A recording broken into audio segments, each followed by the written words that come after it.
बच्चों, आज हम कक्षा 9वीं के गणित 1 के पहले चैप्टर समुच्चय का अध्ययन करेंगे। समुच्चय के बारे में बताने से पहले मैं आपको ये बताना चाहूंगी कि समूह और समुच्चय में हल्का सा फर्क है। समुच्चय को सेट्स कहते हैं। समुच्चय अर्थात जिस समूह के घटकों को सही और स्पष्ट रूप में बताया जा सकता है, उन समूहों को समुच्चय कहते हैं। जो समूह के घटक है जिनके बारे में हम स्पष्ट जानकारी दे सकते हैं, ऐसे ही समूह समुच्चय कहलाते हैं। उदाहरण के लिए आपको जैसे मैं ये बताऊंगी कि फूलों का गुच्छा या फूलों का जो समूह है, इसके बारे में हम स्पष्ट रूप से जानकारी दे सकते हैं कि इसमें कितने फ्लावर्स है, कौन कौन से रंगों के हैं, क्या बोलते कितने पत्ते हैं। इस तरह से हम पूरा स्पष्ट सभी चीजों के बारे में इस फूलों के समूह के बारे में बता सकते हैं। तो ये फूलों का समूह जो है वो समुच्चय के अंतर्गत आता है। उसी तरह से फिर मैं दूसरा उदाहरण लूंगी, चाबियों का गुच्छा। ये चाबियों का गुच्छा, ये जो चाबियों का समूह है, यह भी समुच्चय के अंतर्गत आता है, क्योंकि इस चाबी के गुच्छे में हम बता सकते हैं कितनी बड़ी चाबियां है, कितनी छोटी चाबियां है, कौन सी ताले की चाबियां है, कौन सी गाड़ी की चाबियां है, कौन सी कार की चाबियां है। इसलिए चाबियों का गुच्छा या चाबियों का समूह यह समुच्चय के अंतर्गत आता है। उसी तरह से फिर से मैं एक तीसरा उदाहरण लूंगी आपके सामने, किताबों का समूह। ये किताबों का समूह भी जो है वह समुच्चय के अंतर्गत आता है। किताबों के समूह के बारे में भी हम स्पष्ट रूप से जानकारी दे सकते हैं।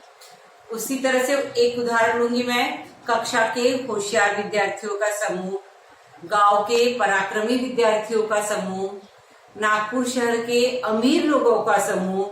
तो इसके बारे में हम स्पष्ट रूप से प्रत्येक प्रकार के समूह को बता नहीं सकते, इसलिए ऐसा समूह समुच्चय के अंतर्गत नहीं आता। मैं आपको कुछ उदाहरण दूंगी जिसमें से आपको कौन से समूह समुच्चय है वो आपको पहचानने हैं। उसके पहले मैं आपको समुच्चय लिखने की विधियों के बारे में बताऊंगी।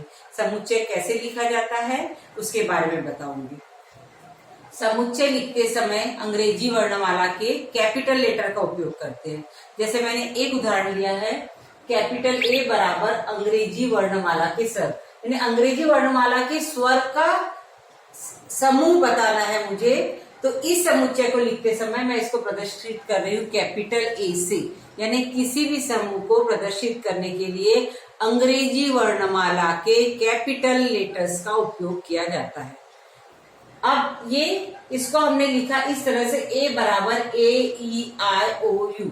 हम अगले पीरियड में समुच्चय लिखने की पद्धतियों के बारे में पढ़ेंगे। ये दोनों एक ही चीज है, इसमें से क्या फर्क है वो मैं आपको नेक्स्ट चैप्टर में, नेक्स्ट पीरियड में बताऊंगी। ए बराबर AEIOU। तो small A, small E, small I, small O, small U, ये अंग्रेजी वर्णमाला के स्वर है।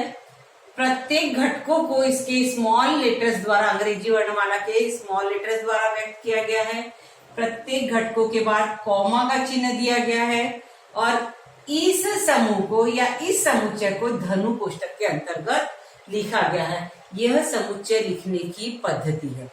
इसके बाद अब जैसे स्मॉल ए इस समुच्चय का घटक है, ये मुझे लिखना है, तो उसके लिए ए घटक है ए का, मीन्स स्मॉल ए घटक है कैपिटल ए का, यानी स्मॉल ए या अंग्रेजी वर्णमाला का स्वर कैपिटल ए वाले समुच्चय का घटक है। अब इसके अंतर्गत बी नहीं है, इसको मैं लिखूंगी बी घटक नहीं है समुच्चय ए का।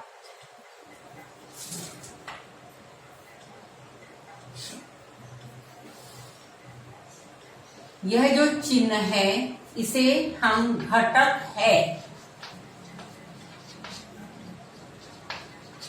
या अवयव है ऐसा पढ़ते हैं। अवयव है ऐसा पढ़ते हैं। और यदि इसी पर हमने आड़ी लकीर खींच दी तो इसको कहा जाता है घटक नहीं है या अवयव नहीं है, इस तरह से पढ़ते हैं। गणित की अपनी एक विशेष भाषा होती है। गणित की सभी अपनी एक विशेष भाषा के अंतर्गत सभी चिन्हों को पढ़ने का एक तरीका होता है। इसलिए स्मॉल ए घटक है समुच्चय ए का, कैपिटल ए का। बी घटक नहीं है समुच्चय ए का। इसके बाद मैं आपको कुछ उदाहरण दूंगी। उन उदाहरणों में आपको पहचानना है कि वो दिए गए समुच्चय है या नहीं। स्वाध्याय के लिए मैं आपको कुछ प्रश्न दे रही हूं जिसको आपको करना है।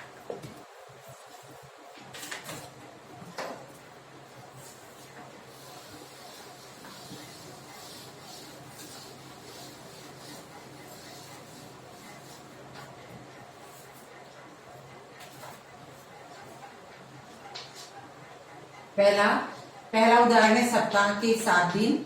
ये आपके लिए स्वाध्याय है। इसमें से कौन सा समूह समुच्चय है या समुच्चय नहीं है वो आपको बताना है। दूसरा उदाहरण है 1 वर्ष के महीने।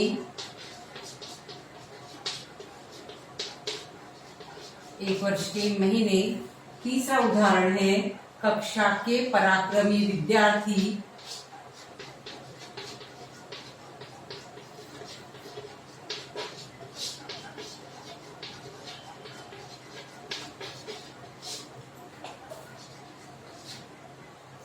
आरंभ की 10 गणन संख्या।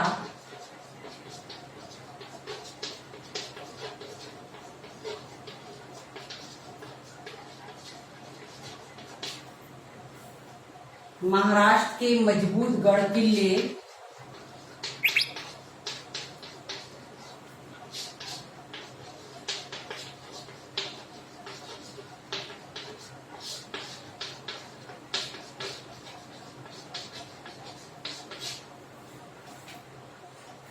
सौर मंडल, हमारे सौर मंडल के ग्रह।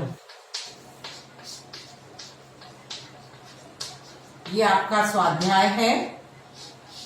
इसमें आपको बताना है कि कौन से समूह समुच्चय है हमारे सौर मंडल के ग्रह। ये आपका स्वाध्याय है।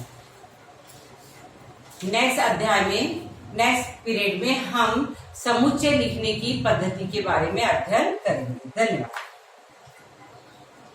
धन्यवाद।